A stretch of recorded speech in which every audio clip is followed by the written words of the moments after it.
Presenting the classics of Sam P. Chaladurai. Sam P. Chaladurai அவர்களின் போதனை களஞ்சியத்திலிருந்து. ஏன் வாலிப நாட்களில் சிருஷ்டிகரை நினைக்க வேண்டும் என்கிறதற்கு 6 காரணங்களை இன்றைக்கு உங்கள் மத்தியிலே நான் சொல்ல விரும்புகிறேன். நல்ல கவனிங்க, வயது பெரும் கவனிங்க, பரவாயில்ல. 1, ஏன் என்று சொன்னால், ஏன் சிருஷ்டிகரை வாலிபனா இருக்கும் போதே நினைக்கணும்னா, உங்களுக்கு கிடைக்கக்கூடிய எல்லா நன்மைகளும் இந்த வாழ்க்கையில கர்த்தரிடத்திலிருந்து தான் வருது. உங்களை சிருஷ்டித்த தேவனிடத்திலிருந்து தான் நீங்கள் எல்லாவற்றையும் பெறுகிறீர்கள். அதனாலதான் இப்பவே உங்களுடைய சிருஷ்டிகரை நீங்கள் நினைக்க வேண்டும் என்று வேதம் கூறுகிறது. 2வது, பொருளாதார வெற்றிக்கு, எல்லா விதமான வெற்றிக்கும் வழிவகுக்கிற யோசனைகளும் ஆலோசனைகளும் அங்கிருந்து தான் வருது. அதனாலதான் அவரை தான் நோக்கி பார்த்திருக்கணும். எல்லா ideas and concepts for success, நீங்கள் வெற்றிகரமாக வாழ்வதற்கு வேண்டிய எல்லா விதமான ஐடியாவும், எல்லா விதமான கான்செப்ட்ஸும், எல்லா வித யோசனைகளும் ஆலோசனைகளும் எங்கிருந்து வருகிறது? அங்கிருந்து தான் வருகிறது. அதனாலதான் சொல்லியிருக்கு உபாகம் 8:18, உன் தேவனாகிய கர்த்தரை நினைப்பாயாக. உபாகம் 8:18. ஏன்? அவரே உன் பிதாக்களுக்கு ஆணையிட்டு கொடுத்தபடி இந்நாளுக்கு உண்டாயிருக்கிறது போல ஐஸ்வரியத்தை சம்பாதிக்க பலனை கொடுக்கிறவர். ஏன் அவரை நினைப்பாயாக? அவரே ஐஸ்வரியத்தை சம்பாதிக்க பலனை கொடுக்கிறவர். எப்படி பலனை கொடுக்கிறார் பாருங்க, நல்ல கவனிங்க. சில நேரத்தில் நம்ம நினைக்கிறோம் இது கேட்டாச்சு இந்த வசனம் அப்படின்னு. கிடையாது. ஐஸ்வரியத்தை கொடுக்கிறவர்னு சொல்லல. ஹலோ, இருக்கீங்களா? என்ன கொடுக்குறேன்னு இருக்காரு?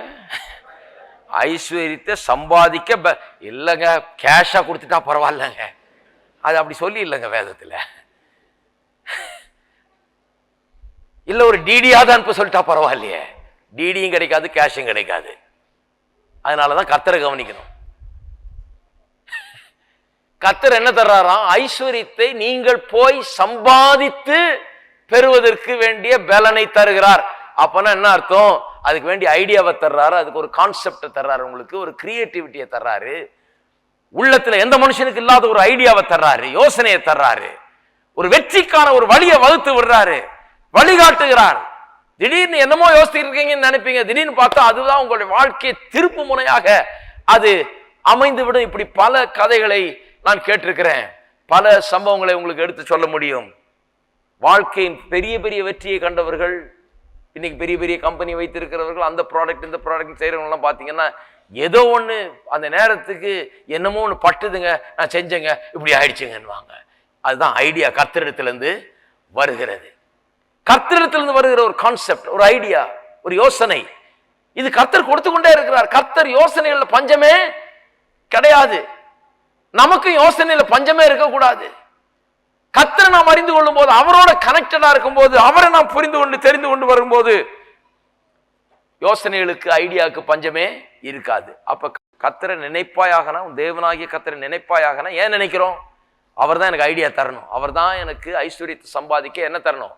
பலனை தரணும். அப்பதான் நான் சம்பாதிக்க முடியும். அப்ப நான் அவரோட கனெக்டடா இருக்கணும். அந்த கனெக்ஷன்ல தான் முதல்ல ஆரம்பிக்குது. கனெக்டடா இருந்தா போதாது, பிறகு கம்யூனியன் இருக்கணும். கனெக்ஷன் முதல்ல கொடுக்கணும், அப்புறம் கம்யூனியன் இருக்கணும். தொடர்ந்து அந்த கனெக்ஷன் அப்படியே அந்த அவரோடு இருக்கிற உறவும் ஐக்கியம் பெருக வேண்டும். இந்த கனெக்ஷனும் கம்யூனியனும் இருக்கும்போது எனக்கு ஐடியா மேல ஐடியா வந்து கொண்டே இருக்கும். ஐடியாவுக்கு பஞ்சமே இருக்காது. 3வது, உங்கள் வாழ்க்கையிலே நீங்கள் என்ன செய்ய வேண்டும் என்கிற உங்கள் வாழ்க்கையின் அசைன்மெண்ட், வாழ்க்கையில உங்களுக்கு கொடுக்கப்பட்டிருக்கிற வேலை என்ன?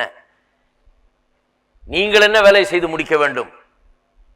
நீங்கள் எந்த பிரச்சனையை தீர்ப்பதற்காக இந்த உலகத்திலே உண்டாக்கப்பட்டீர்கள்?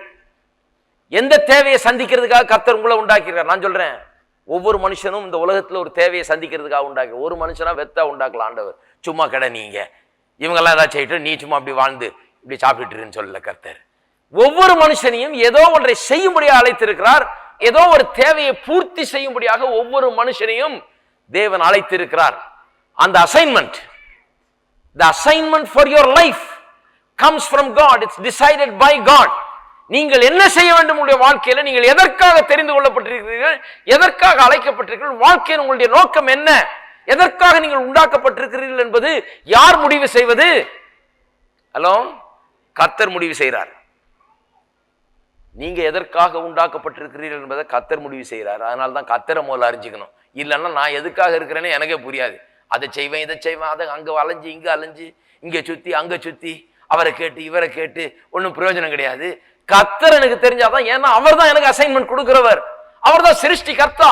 ஆனால் சொல்லி சிருஷ்டிகரன் என்ன, ஏன் என்ன உண்டாக்கினீர் ஆண்டவரே? என்ன நோக்கம்? நான் உண்டாக்கப்பட்டது நோக்கம் என்ன?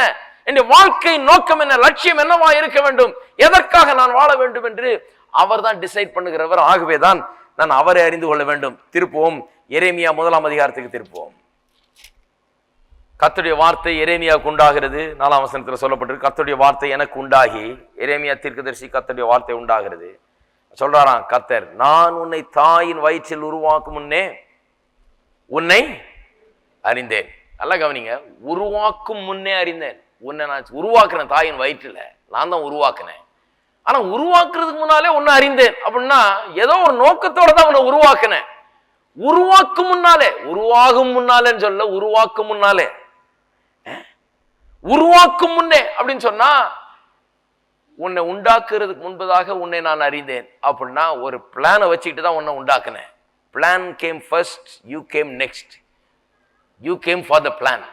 முதல்ல உன்னை குறித்த ஒரு திட்டம், அதன் பிறகுதான் நீ திட்டத்தை முதல்ல உருவாக்கிட்ட, அதற்காக உன்னை உண்டாக்குனேன். நீ ஒரு திட்டத்துக்காகவே உண்டாக்கப்பட்டவன், ஒரு நோக்கத்துக்காகவே உண்டாக்கப்பட்டவன். நீங்க கம்பெனி வச்சிருக்கவங்க, மேனுஃபேக்சர் பண்றவங்களை கேட்டு பாருங்க, என்னத்துக்கு செய்யறேன்னா, என்னத்துக்கு தெரியலங்க, ஏதோ செஞ்சுட்டு இருக்கிறேன், நாளைக்கு எதுக்காவது பிரயோஜனப்படும் சொல்ல மாட்டாங்க. இல்லைங்க, இது இதுக்கு, இது டப்பாவுக்கு மூடி, இது பின்னு, இது குண்டூசி, இது இதுக்கெல்லாம் பயன்படும். அவன் கரெக்டாக லிஸ்ட் போட்டு சொல்லுவான், இத்தனை பிரயோஜனம் இருக்குது இதில் அப்படின்னு. நாம நினைக்காதெல்லாம் அவன் நினைச்சு பார்த்து இப்படியெல்லாம் உபயோகப்படுத்தலாம்னு சொல்லுவான். ஒரு நோக்கத்தோடு தான் உன்னை உண்டாக்குகிறார்கள். யாருமே நோக்கம் இல்லாமல் எதையுமே உருவாக்குறது இல்லை. நான் சொல்லுகிறேன், கர்த்தர் ஒரு பின்னு ஒரு குண்டூசியை கூட நோக்கத்தோட தான் இன்றைக்கு உலகத்தில் படைக்கிறார்கள். நான் சொல்லுகிறேன், உங்களையும் என்னையும் உண்டாக்கின தேவன் எல்லா சிருஷ்டிப்பை காட்டிலும் உயர்ந்த சிருஷ்டிப்பு படைப்பாய் நாம் இருக்கிறோம். உண்டாக்கின தேவன் ஒரு நோக்கத்துக்காக உண்டாக்குறார். அந்த நோக்கம் என்ன என்பதை அவர் அறிந்திருக்கிறார். தாயின் வயிற்றில் உருவாக்கும் முன்னே, உருவாகும் இல்லை, உருவாக்கும் முன்னே உன்னை அறிந்தேன்னு சொன்னா, உருவாக்குறதுக்கு முன்னாலேயே நான் பிளான் போட்டேன் உனக்காக. நீ கற்பத்திலிருந்து வெளிப்படும் முன்னே நான் உன்னை பரிசுத்தம் பண்ணி.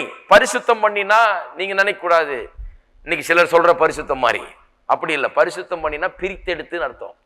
சாங்டிஃபை அப்படின்னு சொன்னா பிரித்தெடுக்கிறது, ஒரு நோக்கத்துக்காக பிரித்தெடுக்கிறது. உன்னை ஜாதிகளுக்கு தீர்க்கதரிசியாக கட்டளையிட்டேன் என்று சொன்னார். நீ தாயின் வயதுல உன்னை உருவாக்குறதுக்கு முன்னாலேயே நான் உன்னை அறிந்தேன். நான் உன்னை பார்த்துட்டேன், உனக்கு என்னென்ன வேலை தரணும்னு. நீ கற்பத்திலிருந்து வெளியே வர்றதுக்கு முன்ன உன்னை நான் பிரித்து எடுத்து விட்டேன். உன்னை ஜாதிகளுக்கு தீர்க்கதரிசியாக கட்டளையிட்டேன். எரேமியா தீர்க்கதரிசி ஏதோ திடீர்னு பேகை தோளில் மாட்டிட்டு கிளம்பில்லை, நான் கூட ஒரு தீர்க்கதரிசியா இருக்கலாம்னு நினைக்கிறேங்க நாளையிலேருந்து அப்படின்னு இருக்கீங்களா? எரேமியா தீர்க்கதரிசி ஒரு கன்விக்ஷன் அவருக்குள்ள. கர்த்தர் கற்பத்தில் உருவாக்குறதுக்கு முன்னால என்ன ஒரு நோக்கத்துக்காகவே உருவாக்குனார். இதுக்காக தான் என்னை உண்டாக்கி இருக்கிறார். அப்பவே என்னை பிரித்து எடுத்துட்டார். நான் தீர்க்கதரிசியா இருக்கிறது தான் என்னுடைய வேலை. நான் வேற வேலைக்கு அதெல்லாம் தேட போறதில்லை. ஏனென்றால் இதுதான் என்னுடைய வேலை, இதுதான் என்னுடைய வேலைன்னு சொல்லி அந்த உறுதியோட அவர் வேலை செய்கிறாரு. திருப்புவோம் கலாத்தியர் 1ஆம் அதிகாரம் 15-17.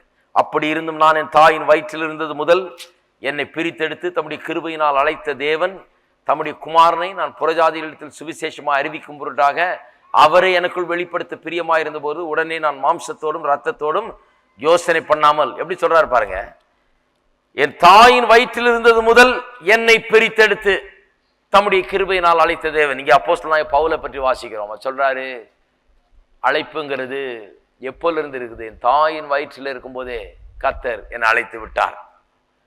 அவர் அழைத்ததுனாலதான் நான் அவரையும் இவரையும் கேட்கல, அங்கேயும் இங்கேயும் போய் ஆலோசனை பண்ணல. இவர் அழைத்துட்டாருன்னு எனக்கு தெரிஞ்சுது. அப்புறம் சொல்றாரு, நான் மாம்சத்தோடும் இரத்தத்தோடு யோசனை பண்ணாமலும் எனக்கு முன்னே அப்போஸ்தலர்களிடத்திலே எருசலேமுக்கு போகாமலும் அரபு தேசத்துக்கு புறப்பட்டு போய் மறுபடியும் தமஸ்கு ஊருக்கு திரும்பி வந்தேன்னு சொல்றாரு. எப்படி தன்னுடைய ஊழியத்தை ஆரம்பித்தேன்னு சொல்றாரு. இவர்களெல்லாம் ஏன் வெற்றிகரமாக வாழ்ந்தார்கள்னு சொன்னா, கர்த்தர் என்ன நோக்கத்துக்காக உண்டாக்கி இருக்கிறார்? இதற்காக தான் என்ன உண்டாக்கி இருக்கிறார். இதுதான் என்னுடைய அசைன்மெண்ட் இன் லைஃப். உங்களுடைய அசைன்மெண்ட் என்னன்னு தெரியுமா? உங்களுடைய வாழ்க்கையில சிலர் சொல்றாங்க, ஆமா பிரதர் அதான் கேட்டுக்கலான்னு வந்தேன், என் தலையில கொஞ்சம் ஜெபம் பண்ணி கடகடன் நீ அசைன்மெண்ட் என்னன்னு கொஞ்சம் சொல்லிடுங்களேன். அதான் சொல்றேன், கேஷாவும் கிடைக்காது, டிடியாவும் கிடைக்காது, நான் தலையில கை வச்சு உங்களுக்கு உங்க அசைன்மெண்ட் என்னன்னு சொல்ல போறது கிடையாது. கர்த்தர் நான் சொல்றாரு, என்னோட கனெக்ட் ஆயிடு, அப்புறம் நீ கவலைப்படாத அசைன்மெண்ட் பற்றி. என்ன அறிந்து கொள், என்னிடத்துல வா, என்ன உன்னுடைய வாழ்க்கையின் சிங்காசனத்துல வீற்றிருக்க வை, இருதயத்துல எனக்கு எல்லாவற்றிலும் முதலிடம் கொடு, என்ன கனம் பண்ணு, என்ன வார்த்தையில கேட்டு அதன்படி நட.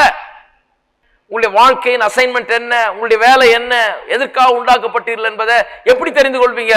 சொல்லிட்டு ஆண்டவரே நான் ரெடி ஆயிடுறேன், நீங்க ஒன்னும் ரெடி ஆகணும், அவர் உங்களை ரெடி ஆக்கிட்டு இருக்கிறாரு, இவ்வளவு நாள் ரெடி ஆக்கிட்டு தான் வந்திருக்கிறாரு. நீங்க தெரிஞ்சுக்கிட்டு அவர் சொல்றது கீழ்ப்படிஞ்சு, அவருடைய வார்த்தை கீழ்ப்படிஞ்சு, அவரோடு நெருக்கமாக சொல்லிட்டீங்கன்னா பரவாயில்ல ஆண்டவரே நான் நாளைக்கு ரெடியா இருப்பேன் இல்லையா? அதை பற்றி நீங்க பயப்படாதீங்க, உங்களை எங்க நடத்தணும், எங்க கொண்டு போகணும், எப்படி வைக்கணும், என்ன செய்யணும்னு அவருக்கு தெரியும், எல்லாம் பண்றாரு. நீங்க பண்ண வேண்டியதெல்லாம் எனக்கு என்ன அசைன்மெண்ட் தெரியணும் ஆண்டவரே. இன்னைக்கு தப்பான அப்ரோச். ஆண்டவரே நான் என்னை உம்முடைய கரத்தில் ஒப்படைக்கிறேன், உமக்காக வாழுகிறேன், உம்முடைய சித்தம் என்னுடைய வாழ்க்கையில செய்யப்படட்டும், நான் ஒவ்வொரு நாளும் உம்முடைய சத்தத்தை கேட்டு உமக்காக நான் வாழ விரும்புகிறேன், எங்க போ சொல்றீரோ அங்க போறேன், என்ன செய்ய வைக்கிறீரோ அதை நான் செய்கிறேன், என்னை நீர் பலப்படுத்து, என்னோடு கூட இரும், என்னை வழி நடத்தும். இதுதான் ரைட் அப்ரோச். பாருங்க, இன்னைக்கு சொல்லிட்டு ஆண்டவரே நான் கரெக்டா தெரிஞ்சுக்குவேன் ஆண்டவரே, போர்டில் எழுதி வச்சிருவேன், இந்த சைட்ல எங்க வீட்டு கதவுல எழுதி போட்டுருவேன், இதுதான் கிடையாது. அப்படி அல்ல. கிறிஸ்தவ வாழ்க்கை விசுவாச வாழ்க்கை. கர்த்தரை நம்பி கர்த்தர் நடத்துவார், கர்த்தர் என்ன சரியா நடத்தி கொண்டு போவார், கர்த்தர் என்ன சரியா வைப்பார், நான் என்ன செய்யணுன்றது கர்த்தருக்கு தெரியும். ஆகவே நான் கர்த்தருக்காக வாழ போறேன்னு வாழ்ந்துகிட்டே இருக்க வேண்டியதுதான். வாழ்ந்துகிட்டே இருந்தா கர்த்தருடைய நோக்கம் ஒவ்வொன்றாய் நிறைவேறுவதை நீங்கள் காண்பீர்கள். இருக்கீங்களா? வாழ்க்கையில தப்பான அப்ரோச் இருந்தா தப்பான வாழ்க்கையா போயிடும்.